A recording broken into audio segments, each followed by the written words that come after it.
Hello everyone, good morning.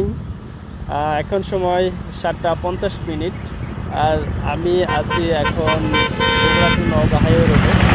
আমি শুধু আপনাদের আজকে সকালের এই অবস্থাটা দেখানোর চেষ্টা করছি। পিছনে দেখেন এবং আমার আশেপাশে বুঝতে পারবেন যে আসলে কী অবস্থা, কেমন কুয়াশা পড়ছে।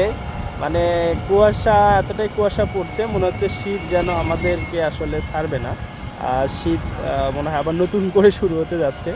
তো যারা সকাল সকাল বেরিয়ে পড়ছেন জীবিকার তাগিদে, যারা ড্রাইভ করতে চান তাদের জন্য একটা সতর্কবাণী দিয়ে দেয় আসলে অবশ্যই তো হেলমেট পরবেন। এবং এত পরিমাণ কুয়াশা পড়ছে তখন আমার ওই হেলমেটটা একদম ভিজে গেছে।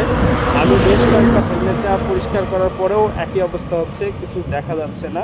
তাই হেলমেট উঠায় দিয়ে বাইক চালাতে হচ্ছে। তো সবাইকে সতর্কতার সাথে ড্রাইভ করার জন্য অনুরোধ করছি। আল্লাহ হাফেজ।